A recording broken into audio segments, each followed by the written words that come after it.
നമ്മൾ ഉഴുന്നുവടയുടെ റെസിപ്പിയാണ് ചെയ്യുന്നത്. അതിന് വേണ്ടിയിട്ട് നമ്മൾ 1 കപ്പ് ഉഴുന്ന് ഇതുപോലെ വെള്ളത്തിലിട്ട് കുതിർക്കാൻ വെച്ചിട്ടുണ്ട്. അപ്പോൾ ഒരു 2-3 മണിക്കൂർ കുതിർന്ന് കഴിയുമ്പോൾ നന്നായിട്ട് അരച്ചെടുക്കാൻ പറ്റും. അപ്പോൾ നമുക്കത് ഒരു മിക്സിയുടെ ജാറിലേക്ക് കുറേശ്ശായിട്ട് അരയ്ക്കാം. കാര്യം നമ്മൾ ഒരുമിച്ചിട്ട് അരച്ചാൽ അത് അരയത്തില്ല. വലിയ ജാറിലിട്ട് അരച്ചാലും പിന്നെ ഒരുപാട് അരയാതെ കിടക്കും. അതുകൊണ്ട് നമുക്ക് കുറേശ്ശായിട്ട് ഇട്ട് കൊടുത്ത് നന്നായിട്ട് അരച്ചെടുക്കാം. വെള്ളമൊന്നും ചേർക്കുന്നില്ല. കാര്യം ഇപ്പം നമ്മൾ വെള്ളത്തിലിട്ടാണല്ലോ നമ്മൾ ഇട്ട് വെച്ചിരുന്നത്. അപ്പോൾ അതിൽ നിന്ന് തന്നെ കുറച്ചൊരു നനവ് ഉണ്ടായിരിക്കും. ആ ഒരു നനവ് തന്നെ അരച്ചെടുക്കാൻ നോക്കാം. തീരെ അരയുന്നില്ലെങ്കിൽ ഒരു ടീസ്പൂണൊക്കെ വെള്ളം ഒഴിച്ചു കൊടുക്കാം. അങ്ങനെ അരച്ചെടുക്കാം. അപ്പോൾ ഇതുപോലെ അരച്ചെടുത്തതാണിത്.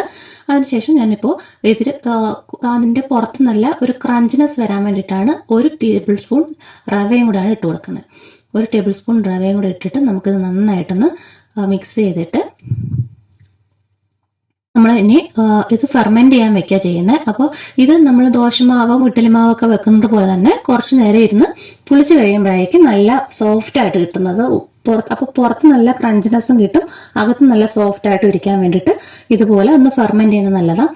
അപ്പോൾ ഒരു 5-6 മണിക്കൂർ വരെ ഫെർമെന്റ് ചെയ്യാൻ വെക്കാം. അപ്പോൾ തണുപ്പുള്ള സ്ഥലത്തൊക്കെ ആണെങ്കിൽ തലേ ദിവസം തന്നെ ചെയ്ത് വെക്കുന്നതായിരിക്കും നല്ലത്, നമ്മൾ ദോശമാവൊക്കെ പുളിപ്പിക്കുന്ന പോലെ. അപ്പോൾ പിറ്റേ ദിവസം ചെയ്യാം. ഇപ്പം വൈകിട്ട് ഉണ്ടാക്കാനാണെങ്കിൽ രാവിലെ വെച്ചിട്ട് വൈകിട്ട് ഉണ്ടാക്കിയെടുക്കാം. ഇതിലേക്ക് ചെറുതായിട്ട് അരിഞ്ഞ ഇഞ്ചിയും ഒരു 1/2 സവോളയും കുറച്ച് കുരുമുളക് പൊടിയും ഉപ്പും കൂടെ ചേർത്ത് മിക്സ് ചെയ്യാൻ പോവുക. അപ്പോൾ അത് നന്നായിട്ട് മിക്സ് ചെയ്യാം.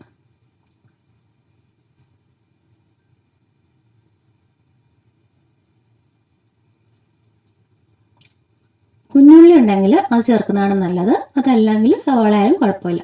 അതിലേക്ക് നമ്മൾ പൊടിയായിട്ട് തന്നെ കുറച്ച് കറിവേപ്പിലയും കൂടെ ചേർത്ത് നമുക്കിത് ഫെർമെന്റ് ചെയ്യാൻ വയ്ക്കാം.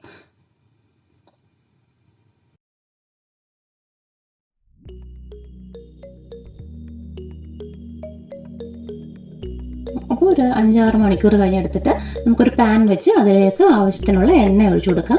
അപ്പോൾ എണ്ണ ചൂടായെന്ന് അറിയാം. നമ്മൾ ചെറുതായിട്ടൊന്ന് ഇട്ട് നോക്കുമ്പോൾ പെട്ടെന്ന് പൊങ്ങി വരികയാണെങ്കിൽ കറക്റ്റ് പാകത്തിനുള്ള എണ്ണ ചൂടായെന്നറിയാം.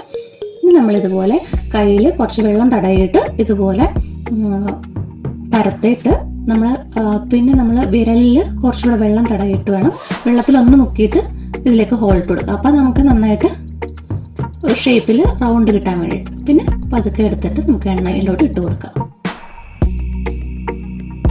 എന്നിട്ട് നമ്മളിപ്പോൾ ഇനി ഇത് മീഡിയം ഫ്ലെയിമിലാണ് വെക്കേണ്ടത്, അല്ലെങ്കിൽ പെട്ടെന്ന് കരിഞ്ഞു പോകും, അതിനുള്ളിലേക്ക് വേകാതെ വരും. അപ്പോൾ മീഡിയം ഫ്ലെയിമിൽ വെച്ചിട്ട് നമുക്ക് നന്നായിട്ട് വറുത്ത് പോരാം. അത് വളരെ പെട്ടെന്ന് തന്നെ ചെയ്തെടുക്കാൻ പറ്റും നമുക്കിത്.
അതുപോലെ നമുക്ക് എല്ലാം ഫ്രൈ ചെയ്തെടുക്കാം.